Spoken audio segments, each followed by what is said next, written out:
flesh of the God.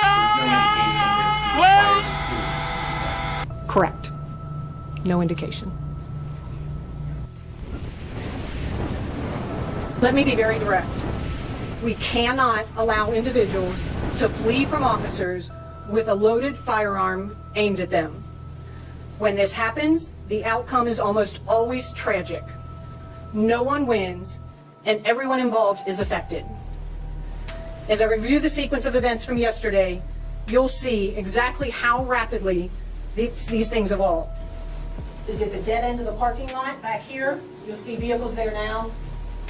You'll see a photo. The stolen car that we're going to talk about was backed into a parking spot back there.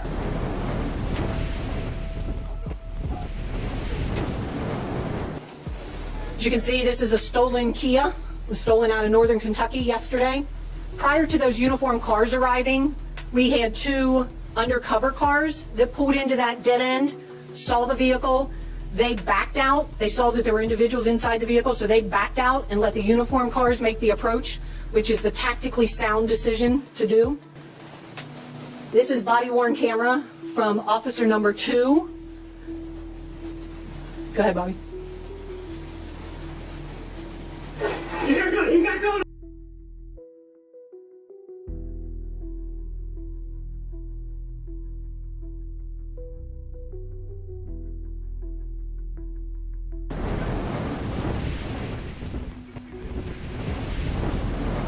On your right! On your right! He's got a gun! And saw the vehicle.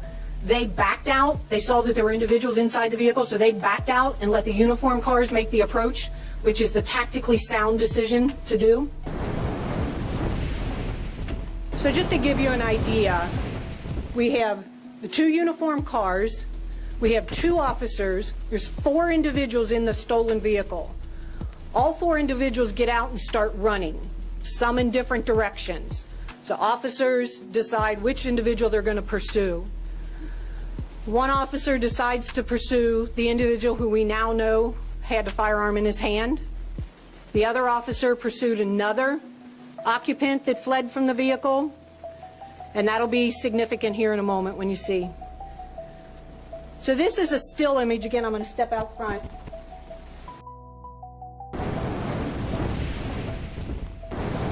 The car is parked over this way, okay?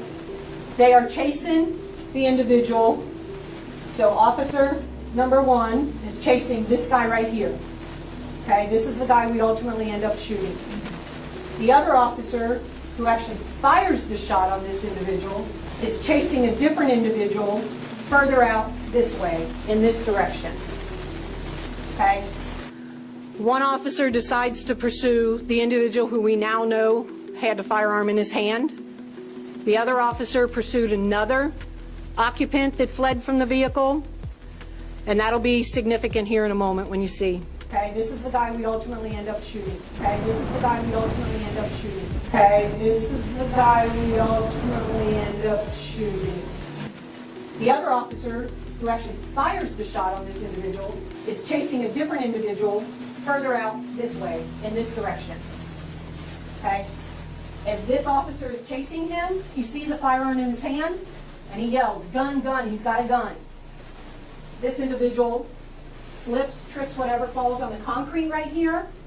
Other officers that were also there, say in their interview, they heard the firearm hit the concrete. They heard the metal from the firearm hit the concrete.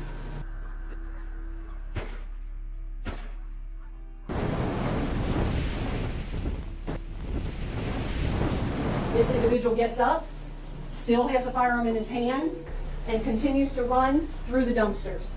Go ahead, Ron. This is the firearm that was recovered at the scene after the individual was shot. This is what he had in his hand while the officers were chasing him. Remember I told you he fell on the concrete? The officer said that they heard the metal hit the ground. There are 3 spots on here where this gun has scratches on it. We believe those occurred when he hit the ground with the firearm. This magazine was in the firearm. That's an extended magazine, so it holds more rounds. Go ahead. This is a second magazine that was located in his sweatshirt pocket.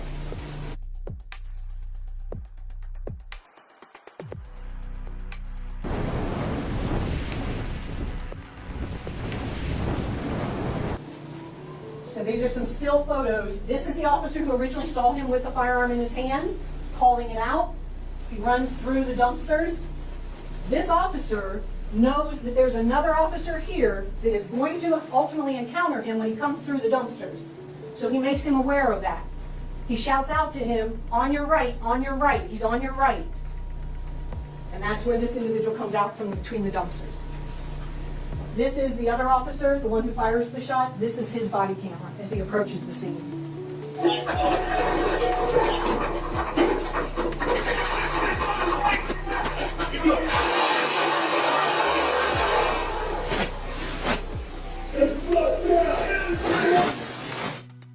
There was a third, basically just beneath the skin wound, and it was in the right posterolateral chest, adjacent to the shoulder, and it was soft tissue only. It traveled beneath the skin and ended just beneath the skull, and we were able to retrieve that bullet.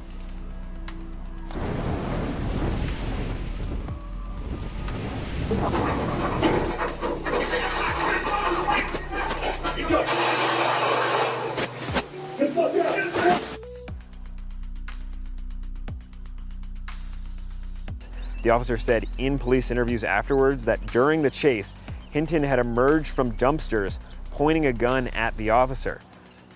The officer said in police interviews afterwards that during the chase, Hinton had emerged from dumpsters pointing a gun at the officer.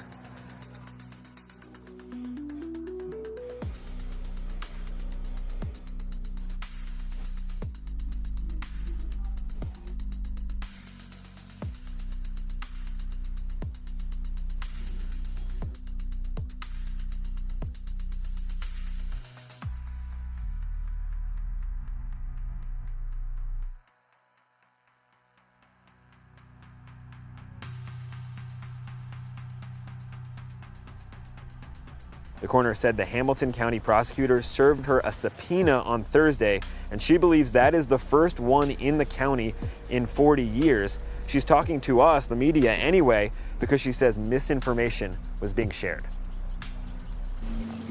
We wanted to present you with the actual facts and not have conjecture out there with somebody saying this and somebody saying this, and and it's all confusing, and then the tensions are going up. So let me provide you with the actual facts.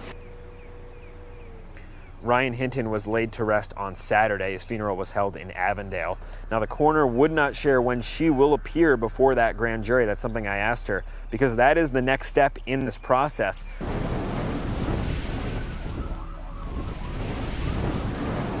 We believe 4 or 5. Hit him. We believe twice. And I do want to clear up, based on information that we received, the individual was struck in the chest. It exited out the back.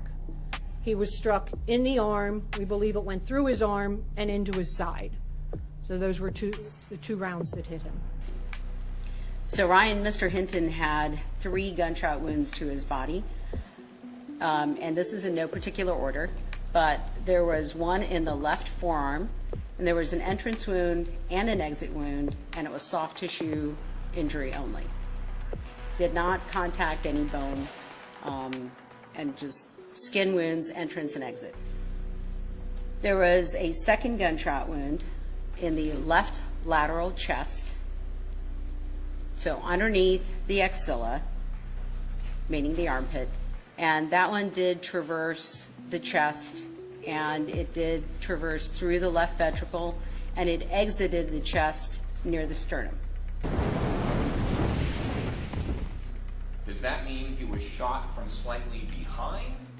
No, it was straight from the side. This is mid-lateral side. No, it was recovered from the neck, just below the skull. So you're saying he was shot in the back? No, I said he was shot in the right posterolateral near the shoulder.